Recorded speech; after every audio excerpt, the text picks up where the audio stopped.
Okay, I'm not sure really why I'm caught here. I'm not really sure why I put a blazer on for this video, but we're getting really serious, I guess. No, we're not actually.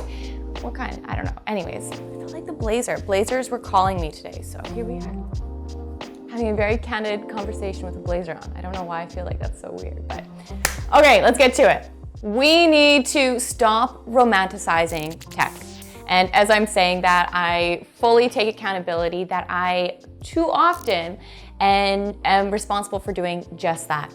As a tech YouTuber, I often say just how amazing it is in tech, the perks, the benefits, just all these amazing features that tech brings to our lives. And it's true, there are so many positives to working in tech, to using technology, what technology has brought to our lives.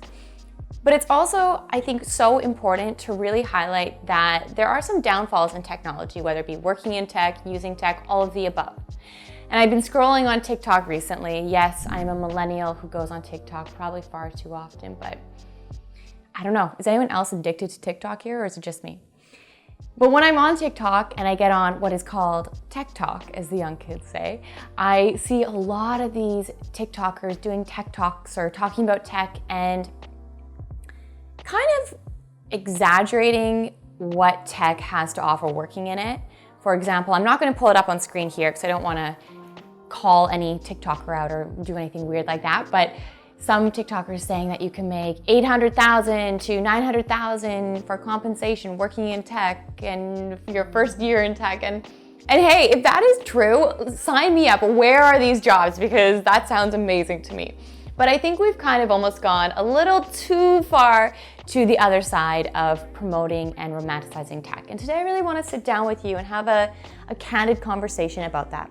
Before we get into it though, make sure to hit that subscribe button for more tech and coding videos. Leave in the comments other video topics you want me to cover, other questions you have.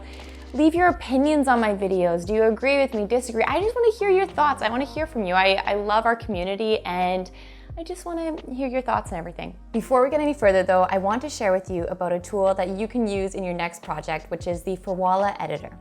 Okay, when I came across this tool, I thought it was really cool and I was really excited to share with you. Essentially, the Froala Editor is a lightweight WYSIWYG HTML editor. Yes, that's kind of a tongue twister.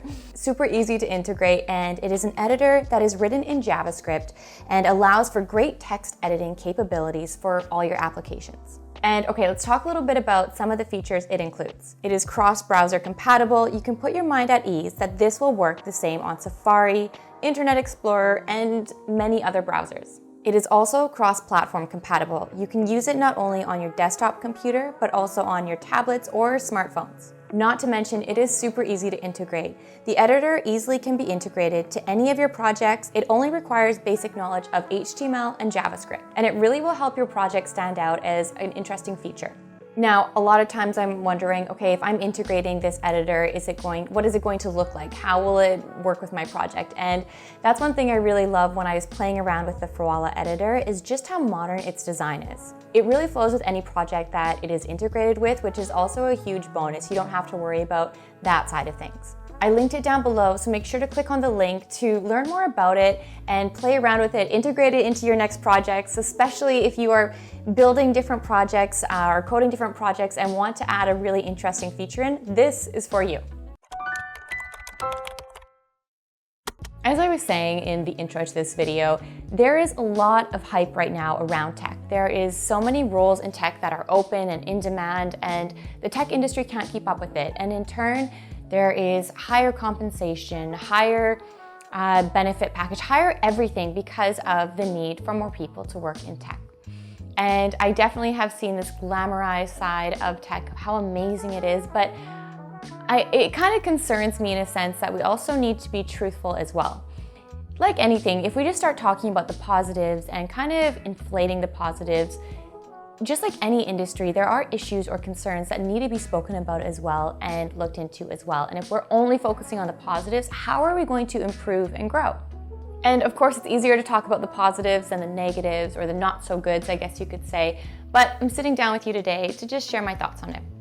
Some of the things, I don't even know how to really This video isn't scripted. This is just me sitting down with you and having a raw conversation about it because I don't really know how to describe. I didn't want this to be a scripted video or a structured video. I just want it to be my thoughts on the situation. And I think one thing, I'm just gonna highlight some areas, I guess, that I think in tech that should be spoken of more or we could work on more.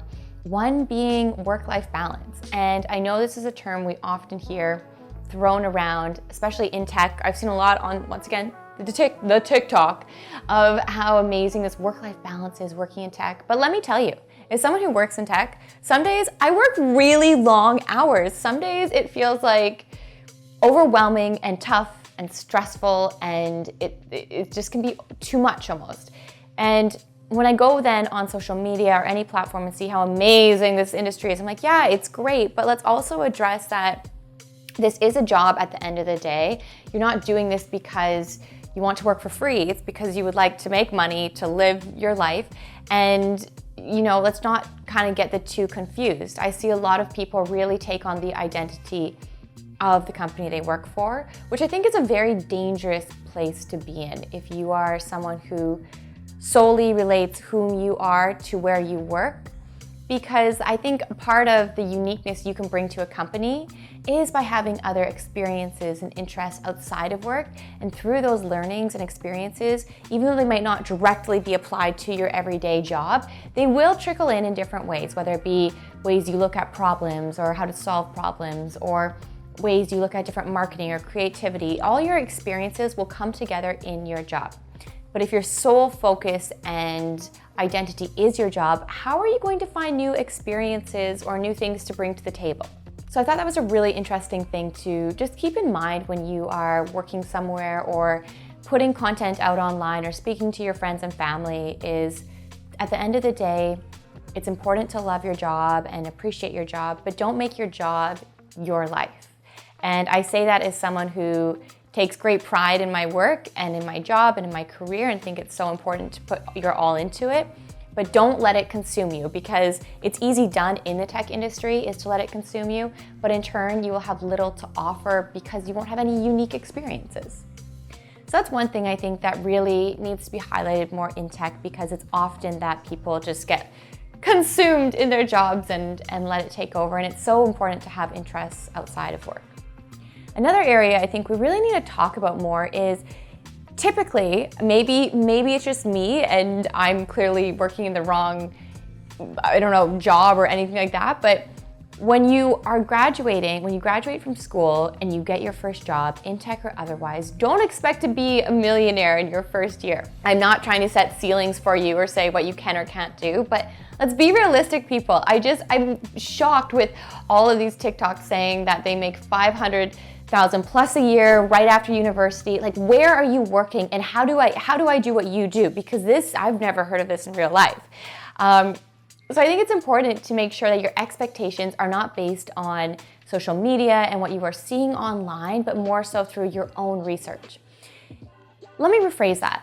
Your expectations can be based on what you see online and people you see online, but make sure to not just allow whatever you are consuming into your mind without questioning it.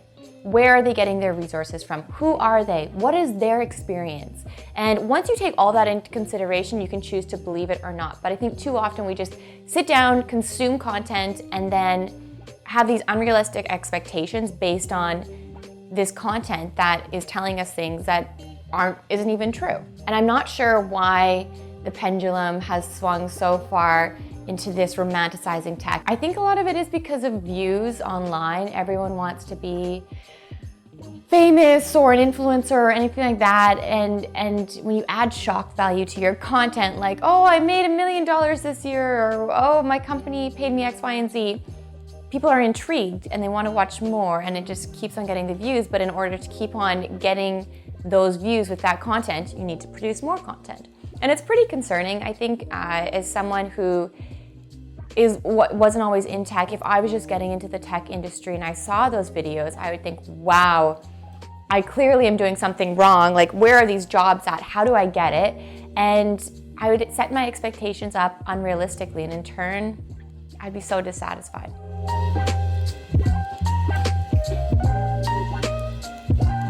Okay, Okay, I'm sorry, I had to take a little break here. I had to go get water. Okay, I feel like this video was me just, talking about my thoughts on romanticizing the tech industry, but I really just wanted to have a candid conversation. I feel like that's our best.